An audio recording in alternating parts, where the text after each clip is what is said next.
There is no family, there is no any kind of balancing factor in him. Every bump on their body looks like a world by itself. Now he's seeing young girls here, the kind of girls that you only saw in movies maybe. All these rapes and things you're seeing is just this. Already he's out of control, he's somehow holding himself, put 1 or 2 drops of alcohol in his mouth, boom. Don't go on thinking it'll get solved if we close our eyes and sit. After all, there are young people, they have their needs. It is just like a hungry child grabbing something and running away to eat. He's in the same mode with his sexuality.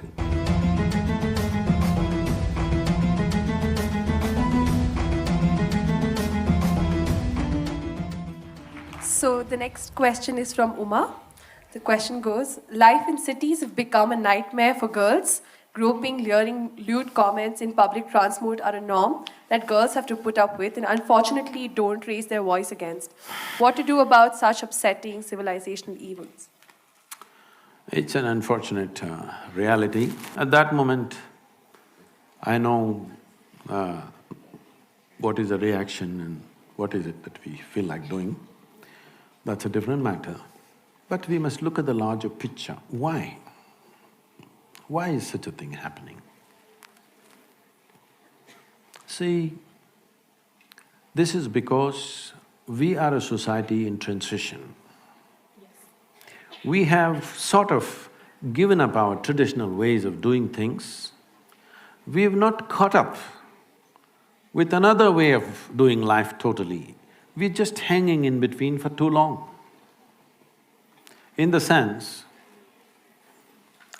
probably 30 to 40% of the young people that you see in the cities are migrants, they've come from elsewhere. One thing is, when you're in a new place, you can afford to be irresponsible. They won't behave like that in their own village, okay? Because there are consequences. Here they are new. And another thing we have to address, if we have to look at it compassionately, is if he was in his village, his mother, his mausi, his atte, somebody would be talking, see, we're going to get you married to that girl, see that girl, that is going to be your wife. Whether it's going to happen or not, that's not the point. He thinks there is a solution for his hormonal struggles. Yes, it's a reality, come on. Between the ages of 15 and 25, this is at its peak. So, even if there is no physical solution, there must be a solution in thought and emotion that he knows that, this year you're going to get married, no, this year the crop is not good, okay, you'll get married next year, they may postpone it 5 years, but he is living in that comfort that there is a solution for him. You take that guy and transplant him into Bangalore city. He's just a wild creature. He's living somewhere, 10 people in one room. Daytime one set sleeps, nighttime another set sleeps in the same room. That's a living conditions, I'm saying. And there is no family, there is no any kind of balancing factor in him. There is no society for him, it's just dog-eat-dog world for him.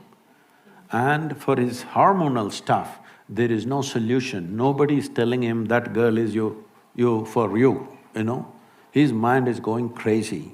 He watches movies, these days pornographic stuff is all over the place, he's watching it on the phone. So he thinks this is what every girl wants.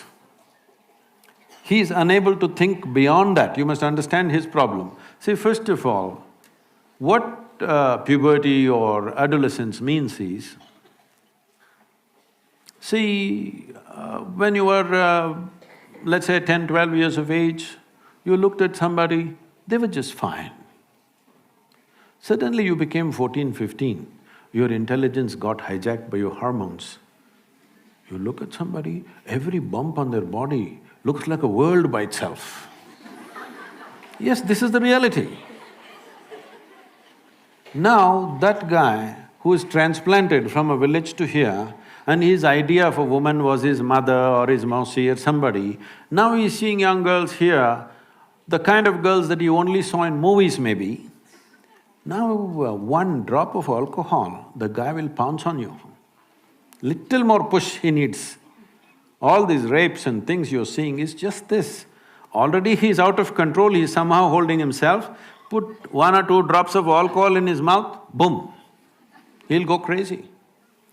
So this is an unfortunate situation, it's a cruel situation for him, it's a cruel situation for those who are victimized by him. But we are a society in transition, it's time we address our issues directly. Don't go on thinking it'll get solved if we close our eyes and sit. It doesn't get solved. So, as a society, we must debate. Are you going to go back to 16 years of age, you can get married? Or are you going to go back to a place where you will discuss and see how to conduct this society? After all, there are young people, they have their needs. How are you going to address this? We need to directly, head-on, we must approach it, not slinking around it, not hiding behind religious books and this and that. You need to address it, this is the issue, how to deal with it. If you don't do that, this is what they're doing. See, one thing is, when such things are done to you, how horrible you feel is one thing. But I want you to also think, how degenerate does he feel doing these things? There is a certain degeneration. He can only do it when he believes he cannot be caught, isn't it? Because there is a certain degeneration of mind, essentially because it is just like a hungry child grabbing something and running away to eat. He is in the same mode with his sexuality. So we need to address this. Very important we address it. The sooner we address it, the better it is.